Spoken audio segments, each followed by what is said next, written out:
If Iris were to ever get superpowers for an episode, what abilities would you want her to have? That's a good question. I don't know. Maybe the power to heal. I think Iris is just such a kind, loving, good-hearted person, and I think we see that in her working at Picture News. Like, she just wants to find out what's going on in Citrus City, and she wants to do her part to help her city. And so I think something about her is very nurturing and healing, and so I think maybe the power. It's like almost every character at this point is keeping a pretty big secret from Iris. Is Iris going to get some knowledge in the episodes ahead, and how is that going to affect her going forward? Everyone's lying to her. Everyone. It seems like everyone knows who the Flash is, except Iris. I think, she will find out sooner than later. I think that can only play for so long. And I think when she finds out, she's going to be really angry. The most important people in her life have been keeping a secret from her, and it's not just any secret, it's a huge, huge, life-changing secret, and so I think she will be extremely devastated, more so angry, which we haven't really seen that in Iris. She's never been really angry with anyone in her life. And so it'll be a nice payoff moment for her to finally say to everyone, like, it's not okay for you to have lied to me, and I'm not okay with it. It's coming. It's coming. Eventually it's coming. So we kind of saw like the positive side to that though in the episode, in the brief moment that she did get to find out that Barry was the Flash, and she seemed really excited, and then that kind of that reared its ugly head in so the much following was happening in that moment. I don't know what she was excited. I think she was excited because she finally told Barry how she felt, and also she's almost about to die, and then Barry is the Flash, and so there's so much going on in her mind, and I think it was a cool moment. It was very satisfying for me as Iris to play that moment. I think people had been waiting for so long. It was really satisfying to watch too. Yeah, I think fans were so satisfied to finally have that moment because she hadn't really answered Barry since episode 9. He kind of told her how he felt, and she just kind of left it in the air. And so to have her finally say to Barry, I love you too, to a certain degree, was really, really, it's a great payoff. And then to have it reversed, it was like, ugh. So does that mean any more West Allen in the future, or was that punch and the whole debacle kind of? It will never be the end. It will never be the end. I don't believe it will ever be the end for Barry and Iris. They're so iconic. There will always be some sort of relationship between them. I don't know. I think it's just a love of a lifetime, and you can't really. What can you say? What can you say? Now that Eddie is reluctantly in on the secret, very secret, how does their dynamic, Iris and Eddie's dynamic, change over the next few episodes? She's starting to notice that Eddie is acting strange. I think in episode 18, which is airing 2 weeks from today, not this Tuesday, the next one. She knows that Eddie is being a little strange, and she even says to him, like, you've solved too many cases, like you're doing better than you usually do. Are you working with the Flash by any chance? So she's starting to figure out that maybe there's more than meets the eye with Eddie as well. So yeah, she will deal with Eddie. So who would you choose in real life, Eddie or Barry? The actors or the characters? Okay, it was like You're like, that's a tough question. And I think that's why it's so fun to play, because I know Barry Allen's the hero of the show, right? So we all root for Barry Allen. But if you think about Eddie as a character, he's a great man. He loves Iris. He's moved her into his apartment. He's been nothing but kind and gentle to her, since the day that we've met Eddie. So it's not like he's a bad guy. So it's hard to choose. It's hard to choose. And they're both good looking. How do you choose?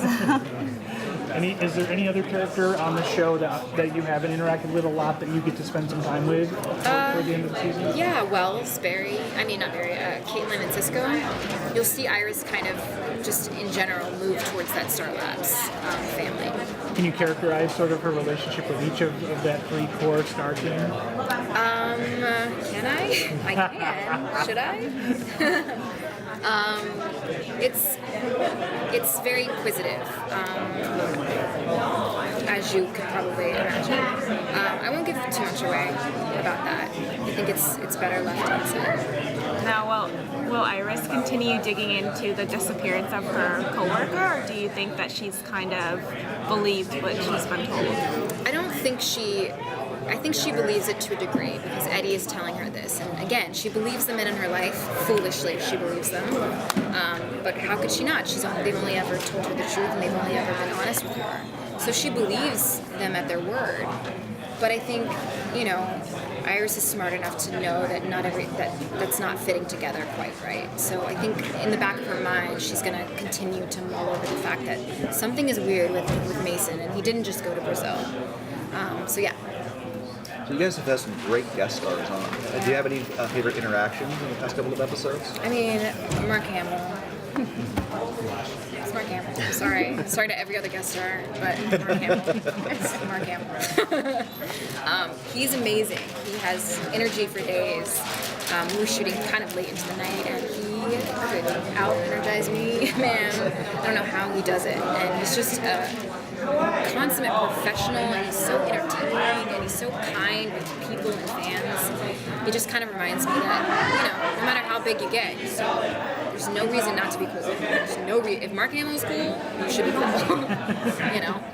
So you'd love to see him back in a future episode? Absolutely. I'd love to see him back. And he's not dead. With the crossover episodes happening, do you see, it seems like there's a lot of opportunities for storytelling there and for, characterization. Can you, hint at what Iris's, perception is of this expanding universe with so many new heroes on the scene? Yeah, I mean, I think we haven't seen too much of her kind of going into other universes, but episode 18, there's a double date with Ray and Felicity and Iris and Eddie, and then there's Barry as the awkward wheel, as usual, which is fun. It's always fun to have the actors from Arrow on our show. It just adds a different dynamic. It seems like they bring something out of each other. Well, I think they bring a sense of seriousness and darkness to our show to some degree, and I feel like we bring a bit of lightness to their show. It's just fun to have that every once in a while. Yeah, you complement each other well. Yeah, and personally, I would love to go over there. I don't know if that will happen, but I think Iris should go be nosy over there. Doesn't Iris need some female friends? She does. I really think she does. Do you know of any? What's it been like for you to kind of work mostly with male actors and kind of be the lone female force in a lot of the scenes that you're in? That's a good, interesting question. It hasn't really dawned on me that it's unusual, but I think it's important that Iris has a female friend. But I think it's also very indicative to the fact that she never really had a mother. So I think she naturally gravitates towards being around men, and she feels comfortable with Joe and with Eddie and with Barry. That's who she's naturally comfortable with. I don't know that she's had a lot of female relationships, so it would be interesting to see her kind of finally have a girlfriend and someone to kind of vent to about all these lying men in her life. As she becomes increasingly a part of Star and what's going on with them, does she start to develop a relationship with Caitlin? Do they connect, do you think, on a certain level? Yeah, I mean, it's not a deep relationship, but I think they definitely have a mutual respect and kind of softness and kindness toward each other, which I think is really great to see on screen. Yeah, for sure. So, what about Linda then? Because they work together at the newspaper and they're both journalists. Yeah. I guess they both have an interest in Barry, but we can sidestep that a little bit. Are we going to see them interact anymore? Linda? Or Linda, the whole Linda and Barry storyline? Linda Park. Yeah, Linda Just and Barry, with her. or just Linda and me? Yeah. I don't know. I liked having Linda. I think ideally in the beginning she was supposed to be more of a friend for Iris, and that didn't really pan out that way. So I don't know. I don't know if she'll be back or not. But I loved having her. Yeah. Have you started getting letters from kids yet about, you making them want to be a reporter or anything like that? Or? I mean, I get a lot of fan mail. Yeah. And again, I was saying earlier, if I can ever do an autograph signing here, when I get fan, I try and answer everything that comes to my trailer. Because for someone to take the time to write a letter and send it means that they actually watch the show and they care about the show. And the least I can do is sign something and send it back. So it's really great to see people from Germany, and Belgium, and Turkey, and Japan. It's amazing how international our show is. It never ceases to humble me, So, yeah, it's great. It's really great. What was the research like going into the show and like developing the character, your own take on Iris? Like, did DC supply you with like nothing but great Flash storylines? They weren't adamant that we kind of became comic book nerds at all. I mean, Jeff Johns was like, listen, you don't need to read the comics to play this part. He was like, you know, we hired you because you essentially brought something to Iris West that we naturally thought fit. So just in that, I felt confident in Iris. For me personally, I did decide to go ahead and read some of the comic books. I still read them to this day. I'm not a comic book nerd. Don't ask me deep questions. But, you know, I have my omnibuses, and I like to read them in between takes on set. I'm reading Preacher, which is another comic book. I'm just kind of slowly delving into that, like, comic book world, and I didn't naturally mean to do that. It's just the more you read them, the more you realize how brilliant they really are. Did Jeff Johns have any words when you started, any insight into Iris that was particularly helpful? Or? No.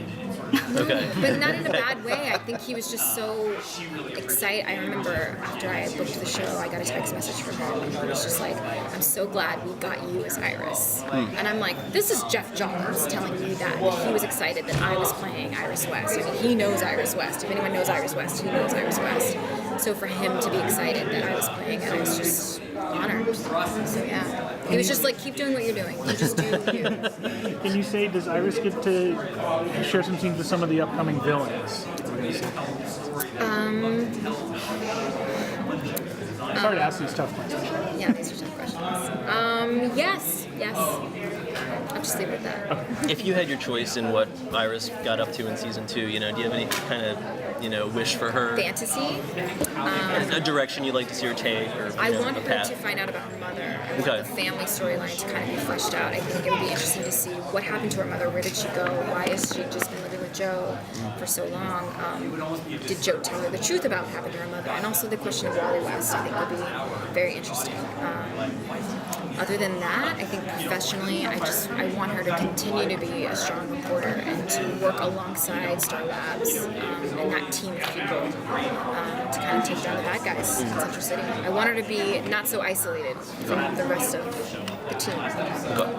So, of the comics that you are reading, have you come across any characters that you'd love to see debut in the show or interact with? Oh, that's a good question. No, not that. No. Like I said, don't question me too deeply. Okay. All right. I mean, I'm sure there's great ones. Heatwave was one of the ones in the beginning that I was like, I love Heatwave. He's one of my favorite villains. So for Dominic Purcell to come on, that was cool for me. What- And Grodd. I want scenes with Grodd. What brings out your inner fan? What do you geek out over? My inner fan, Yeah. like about the show. No, about in life in general, I art, love whatever. time travel.